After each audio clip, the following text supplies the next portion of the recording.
School cricket ടീമിന് വേണ്ടി തയ്യാറാക്കിയ വെബ് പേജിൻ്റെ മാതൃകയാണ് നൽകിയിരിക്കുന്നത്. ഈ മാതൃകയിലേതുപോലെ ഒരു വെബ് പേജ് തയ്യാറാക്കുക. ഹോമിലെ എക്സാം ഡോക്യുമെൻസിലുള്ള cricket.club.html എന്ന ഫയൽ ടെക്സ്റ്റ് എഡിറ്ററിൽ തുറന്ന് സ്റ്റൈലുകളിൽ ചുവടെ കൊടുത്തിരിക്കുന്ന മാറ്റങ്ങൾ വരുത്തുക. വെബ് പേജിലെ പ്രധാന തലക്കെട്ടിന് ഇവിടെ പറഞ്ഞ രീതിയിലുള്ള മാറ്റങ്ങൾ വരുത്തുക. അതുപോലെ തന്നെ ഖണ്ഡികയ്ക്ക് മാറ്റം വരുത്തണം. വെബ് പേജിൻ്റെ ബാക്ക്ഗ്രൗണ്ട് കളറിന് മാറ്റം വരുത്തണം. മാറ്റം വരുത്തിയ ഫയൽ സേവാ സങ്കേതം ഉപയോഗിച്ച് ഹോമിലെ എക്സാം10 എന്ന ഫോൾഡറിൽ നിങ്ങളുടെ രജിസ്റ്റർ നമ്പർ ചോദ്യ നമ്പർ ഫയൽ നാമമായി നൽകി സേവ് ചെയ്യുക. തുടർന്ന് ഈ ഫയൽ വെബ് ബ്രൗസറിൽ തുറന്ന് പ്രദർശിപ്പിക്കുക. ഇംഗ്ലീഷ് മീഡിയം ചോദ്യം കൂടി കാണുക. A web page developed four A school cricket team is given. Modify the web page as shown in the model. Open the file cricket_club.html given in exam documents in home in text editor and make the following changes to the styles. തുറക്കേണ്ട file ഇതാണ്, cricket_club.html എന്നത്. ഹോമിലെ exam ഡോക്യുമെൻസിൽ cricket_club.html എന്ന file ഇതുപോലെ തുറക്കുന്നു. നിലവിലുള്ള web പേജിൻ്റെ അവസ്ഥ അറിയാൻ വേണ്ടിയാണിത്. ഇതിന് മാറ്റം വരുത്തിയിട്ട് ഈ പേജിനെ ഇവിടെ കാണുന്ന രീതിയിലേക്ക് മാറ്റിയെടുക്കണം. അങ്ങനെയെങ്കിൽ ഇതിന് ടെക്സ്റ്റ് എഡിറ്ററിൽ തുറക്കണം. അതിനായി റൈറ്റ് ക്ലിക്ക് ചെയ്യുക. ഇവിടെയുള്ള ഓപ്ഷനുകളിൽ നിന്നും ഓപ്പൺ വിത്ത് അതർ ആപ്ലിക്കേഷൻ എന്നതിൽ ക്ലിക്ക് ചെയ്യണം. 2 ടെക്സ്റ്റ് എഡിറ്ററുകളുണ്ട്, ഏത് വേണമെങ്കിലും സെലക്ട് ചെയ്യുക. സെലക്ട് ചെയ്തു. അതിൻ്റെ കോഡുകൾ ഇതാണ്. നമുക്ക് മാറ്റം വരുത്തേണ്ടി വരുന്നത് സാധാരണ സ്റ്റൈൽ ടാഗുകൾക്കിടയിലുള്ള ഏതെങ്കിലും ഭാഗത്തിനായിരിക്കും. എന്തൊക്കെ മാറ്റങ്ങളാണ് വരുത്തേണ്ടതെന്ന് നോക്കാം. വെബ് പേജിലെ പ്രധാന തലക്കെട്ടിന് മാറ്റം വരുത്തണം. പ്രധാന തലക്കെട്ട് ഇതാണ്, ചാമ്പ്യൻസ് ക്രിക്കറ്റ് ക്ലബ്ബ്. അതിൻ്റെ ബാക്ക്ഗ്രൗണ്ട് കളർ ഇവിടെ കാണുന്ന കളർ കോഡാക്കി മാറ്റണം. ആദ്യം നമുക്കിത് ചെയ്യാം.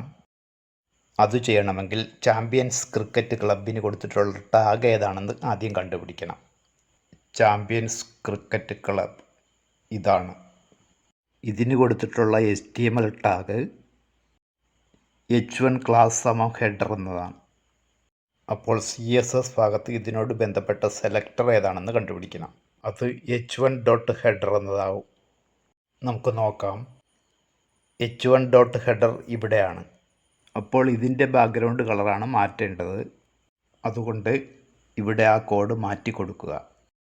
081B0A എന്ന് മാറ്റി കൊടുത്തു. ഇനി ടെക്സ്റ്റ് അലൈൻ സെൻറ്റർ എന്നാക്കണം. റൈറ്റ് മാറ്റിയിട്ട് അത് സെൻറ്റർ എന്നാക്കുന്നു. സെൻറ്റർ എന്നാക്കി. അടുത്തത് ഖണ്ഡികയ്ക്ക് മാതൃകയിലേതുപോലെ ഫോണ്ട് സൈസ് 20 px നൽകുക. ഖണ്ഡിക അഥവാ പാരഗ്രാഫിന് P ആണ് ഉപയോഗിക്കുന്നത്. അപ്പോൾ Pയുടെ ഫോണ്ട് സൈസ് 10 എന്നുള്ളത് മാറ്റിയിട്ട് അവിടെ 20 എന്നാക്കി. പിന്നെ വെബ് പേജിൻ്റെ ബാക്ക്ഗ്രൗണ്ട് കളർ ഇവിടെയുള്ളതാക്കണം. ഇവിടെ ബോഡിക്ക് കൊടുത്തിട്ടുള്ള ബാക്ക്ഗ്രൗണ്ട് കളർ ഏതെന്ന് നോക്കുക. അപ്പോൾ ഇതിൻ്റെ കളർ കോഡ് മാറ്റിയിട്ട് ചോദ്യത്തിൽ പറഞ്ഞ കളർ കോഡ് ഇവിടെ കൊടുക്കുക. 81B886 ശരിയാണ്, 81B886. ഇനി ഇത് സേവ് ചെയ്യുക. സേവാ സങ്കേതം ഉപയോഗിച്ചിട്ട് സേവാസ് എന്നതിൽ ക്ലിക്ക് ചെയ്യുന്നു. ഹോമിലെ എക്സാം10 സെലക്ട് ചെയ്യുന്നു. ക്രിക്കറ്റ് ക്ലബ് എന്നത് മായ്ച്ചിട്ട് രജിസ്റ്റർ നമ്പർ ചോദ്യ നമ്പർ എന്ന രീതിയിൽ പേര് കൊടുക്കുന്നു. ഇവിടെ സേവ് എന്നതിൽ ക്ലിക്ക് ചെയ്ത് ഇത് സേവ് ചെയ്യുന്നു. സേവ് ചെയ്ത ഫയലൊന്ന് തുറന്നു നോക്കാം. ഹോമിലെ എക്സാം10ൽ നമ്മൾ സേവ് ചെയ്ത ഫയൽ തുറക്കുകയാണ്. രണ്ടും തമ്മിലുള്ള വ്യത്യാസം പരിശോധിക്കുക. ചോദ്യത്തിൽ തന്നിരുന്ന വെബ് പേജിനെ നമ്മൾ ചോദ്യത്തിൽ പറഞ്ഞ എല്ലാ മാറ്റങ്ങളും വരുത്തി നമ്മളുടെ രജിസ്റ്റർ നമ്പറിൽ സേവ് ചെയ്തിരിക്കുന്നു. നമ്മളുടെ രജിസ്റ്റർ നമ്പർ ഇവിടെ കാണാം. ഇത് പഴയ ചോദ്യത്തിൽ തന്ന വെബ് പേജ്.